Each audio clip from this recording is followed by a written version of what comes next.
कुटज घनवटी या कुटज की छाल का उपयोग तो आपने अल्सरेटिव कोलाइटिस में काफी किया होगा, लेकिन ऐसे बहुत से पेशेंट होते हैं जिनको कुटज घनवटी या कुटज के छाल का फायदा कहीं देखने को नहीं मिलता है। बहुत लोग कुटजारिस्ट वगैरह लेते हैं, फिर भी लगता ऐसा है कि कुछ कंडीशन में आपको आराम नहीं दे रहा है। कितना भी अनकंट्रोल मोशन होता है तो उसमें आपको रिकवरी नहीं मिलती है। तो मैं बात कर रहा हूं कि कुटज घनवटी की कितनी मात्रा होनी चाहिए और किस कंडीशन में आप दे सकते हैं जिससे कि इसको आपका फायदा मिले। और कुटज की कोई भी कैटेगरी ले लें, चाहे कुटज घनवटी हो, चाहे कुटज की वटी हो, चाहे कुटज की छाल हो, चाहे कुटजारिस्ट वगैरह हो, तो कितना हम ले सकते हैं। तो देखिए, प्रॉब्लम क्या है कि जब अल्सरेटिव कोलाइटिस के अंदर में टॉपिक तो मेरे केवल यही है, कुटज घनवटी का यूजेस कैसे करेंगे, क्वांटिटी कितना होना चाहिए। तो मैं बता दूं आप लोग को कि अगर आपको अल्सरेटिव कोलाइटिस की प्रॉब्लम है, डायबिटिक की कोई भी कैटेगरी हो आपको, तो उस कंडीशन में क्या होता है कि एक कॉन्सेप्ट है आयुर्वेद में लोगों का, डॉक्टरों का, कि आपको कुटज घनवटी या कुटजारिस्ट या कुटज का छाल उपयोग कराया जाए। कुछ लोग को आराम मिलता है, लेकिन कुछ लोग मतलब कि मैक्सिमम 80% से ऊपर लोगों को अनकंट्रोल मोशन जब होता है तो उस कंडीशन में उनको रिकवरी वो नहीं दे पाता है। तो प्रॉब्लम ये होती है कि इसका यूज कैसे करें, कितना करें। तो बताना चाहूंगा आपको, कुटज घनवटी या इसकी छाल या रिस्ट वगैरह जो भी इसके हैं, ये फर्क किस कंडीशन में आपको नहीं देगा। आप ये मान के चलिए कि जो अगर इतना बड़ा हिस्सा कोई भी आपका है जो कि आपका अल्सरेटिव कोलाइटिस जिसमें हुआ हो, यानी कि जो एरिया अल्सरेटिव कोलाइटिस का हो, तो स्पेशली उस एरिया को लिया जाए और उस एरिया के नियर बाई जो स्पेस होते हैं, स्पेस को हम मेजरमेंट नहीं कर सकते हैं, लेकिन हाँ ये बता सकते हैं कि नियर बाई जो भी आपके इंटेस्टाइन की वॉल होती है उनका भी फंक्शन पुअर होता है। धीरे धीरे करते करते आपका वो एरिया आपको दिखता है जो एरिया इफेक्टेड होता है।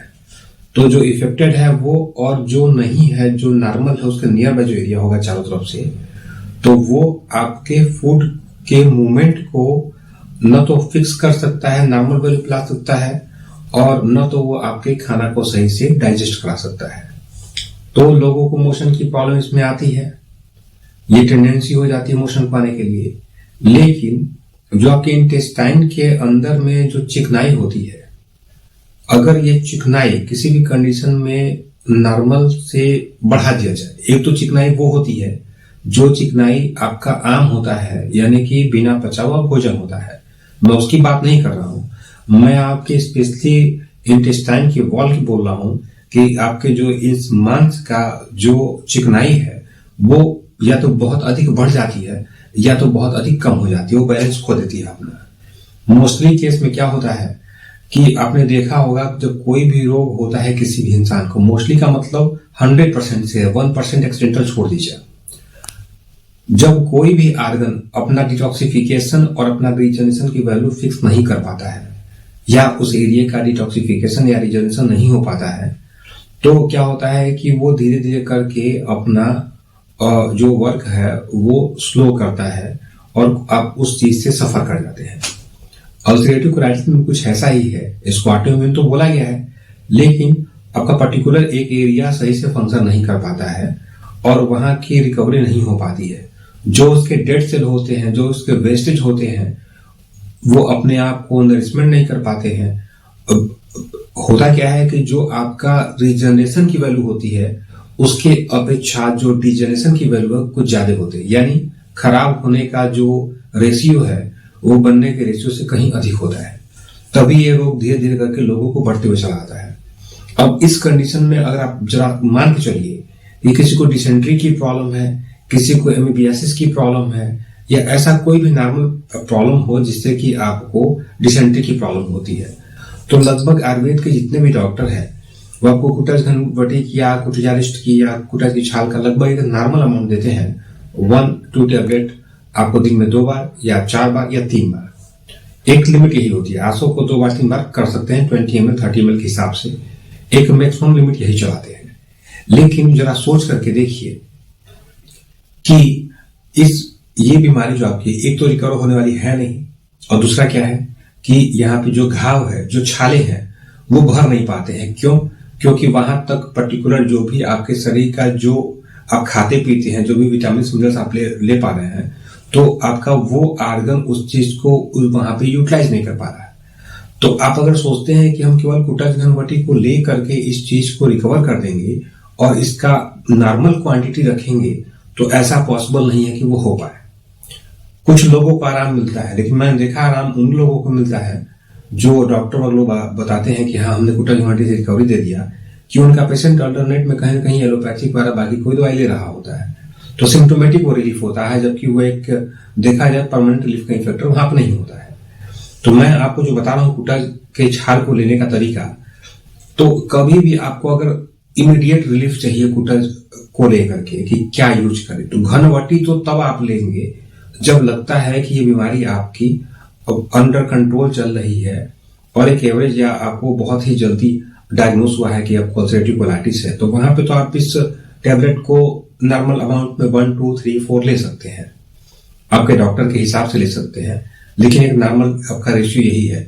अगर इससे अधिक आप कर लेंगे, इस चीज को ज्यादा ले लेंगे, तो वहां पे ड्राइनेस का जो नेचर है, जो आपके इस कोलाइटिस का एरिया है, वहां पे ड्राइनेस की प्रॉपर्टी और बढ़ जाती है। लिहाजा कुटज का कोई रोल नहीं होता है और वहां पे बड़ी बड़ी दवाइयां जो होती हैं जो ब्लड को रोकने वाली, वो भी काम नहीं करती हैं। लेकिन जैसे ही आप छोड़ते हैं इसको, वैसे आपको आराम मिल जाता है। ये चीज अक्सर पेशेंटों को देखने में मिल जाता है। अब अगर आपको लेना है, कभी लगता है कि डिसेंट्री ज्यादा हो गई, खासकर अल्सरेटिव कोलाइटिस के केस में 10 बार, 15 बार, 20 बार, 30 बार जो भी होता है, तो थोड़ा सा आप इसको तरीका को बदलिए। बदलना क्या है कि जब भी आप इसको देंगे कुटज घनवटी को या कुटियारिस्ट को या कुटज की छाल को, तो प्रिफर करिए कुटज की छाल को। छाल अगर ताजी हो तो ठीक मिलेगा, या 2-4 महीना पुराना हो तो भी चलेगा आपको, लेकिन 2-4 साल पुराना नहीं होना चाहिए। कुटज की छाल मिल जाएगी, तो कभी भी आप उसको पाउडर बनाने की गलती मत करिए। आपके पास में सिलवट होगा।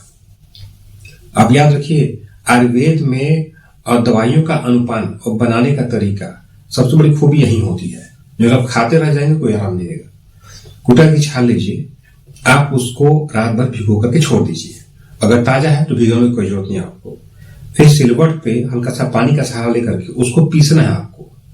सिलवट पे आप उस छाल को पीसिए, कम से कम 15 से लेकर के 20 ml के आसपास में आप उसको पीस दीजिए। और पीसने के बाद में इसमें एक ऐसा आपको कोई भी औषधि मिलाना होगा, कोई भी आपको प्लांट इसमें यूज करना होगा जिसका मीडियम एल्कलाइन हो और जो मांस धातु पे वर्क कर सके और पित्त न बढ़ाए कहीं भी आपको। तो जैसे इसमें आप धनिया ले सकते हैं, सौंफ ले सकते हैं, मुलेठी ले सकते हैं, मंजिष्ठा ले सकते हैं, उसीर ले सकते हैं। तो कॉमन इसमें से आप कोई चीज लेंगे, लेकिन हाँ, हर चीज के आराम करने का वैल्यू डिपेंड करता है आपके कंडीशन के ऊपर में, लेकिन इतना चीज नॉर्मली आप ले सकते हैं। अब जब पीसते आप हैं तो उसमें हल्का सा इस चीज की क्वांटिटी आप ऐड कर देंगे। और ध्यान रहे, इसमें कुछ भी आपको ऐड नहीं करना है। आपको जब भी इस पेस्ट को आप बना लेंगे सिलवट पे पीस करके, तो मुंह में आप थोड़ा थोड़ा अमाउंट डालिए, आधा चम्मच के हिसाब से, और जो सलाइवा बनता है उसके साथ में इसको ऐड करते हुए धीरे धीरे करके आपको इसको स्लो मोशन में आपको गले के अंदर लेना है।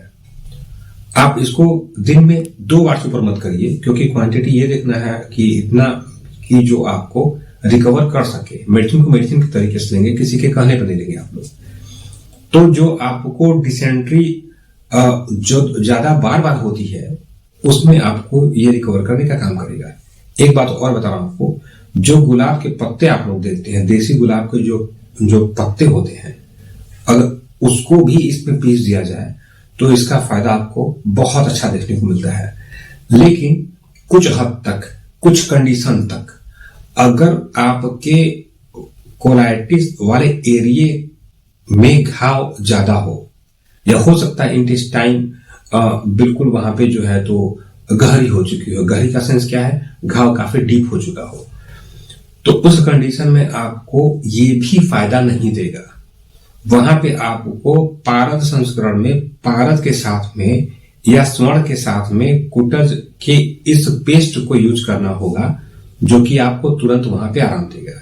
लेकिन साथ साथ याद रखिए, कभी भी कुटज का प्रयोग करेंगे आप तो वो तो करिए ठीक है, लेकिन साथ में आपको अल्सरेटिव कोलाइटिस में ऐसी भी दवाइयां होना चाहिए, ऐसा भी पैटर्न होना चाहिए जो कि वात और कफ दोनों को बैलेंस करे। पित्त दोस्तों बढ़ा है, अल्सरेशन है, ठीक है, लेकिन वात कफ के बिना आप उस आर्गन को रीजनरेट नहीं कर सकते हैं। तो आप टारगेट ये करें कि आप जब भी आप अपने डॉक्टर से मिलते हैं इलाज करने के लिए, तो वात और कफ का पैटर्न अलग चलेगा और आपके इस पित्त को बैलेंस करने का पैटर्न अलग चलेगा। एक साथ में मिक्सअप करने का गलती मत करिएगा, क्योंकि लाखों नहीं करोड़ों लोग ऐसे हैं जिनको एक साथ में आपको कोई भी आप दवाई देते हैं उनको रिकवरी नहीं मिलती है। तो काफी सोचने की समझने की बात है। लेकिन एक चीज मैंने इसमें आपको और बताया था डाइट प्लान को लेकर के कि आगे मैं कुछ और मॉडिफाई करूंगा डाइट प्लान में, जिससे कि लोगों को कुछ ज्यादा रिकवरी मिले और फास्ट मिले। मैंने एक वीडियो बनाया था खास करके किडनी को लेकर के, आपको फुर्सत मिले तो आप वो जरूर देखें। जो इसका डाइट प्लान है किडनी का, वो किडनी रिवर्समेंट के लिए 30% तक आपको रिकवरी देता है। और वही डाइट प्लान मैंने इस तरीके से बनाया है कि अल्सरेटिव कोलाइटिस के केस में अगर देंगे तो जो पेशेंट आपके एडमिट हैं, जो बहुत सीरियस है ना, उनको भी आप वो तुरंत आराम दे सकते हैं। बहुत दिन नहीं, मैक्सिमम 24 आवर या 72 आवर में आपको रिकवरी दिख जाती है। तो कोशिश करिए कि आप इसको फॉलो करें। Thank you.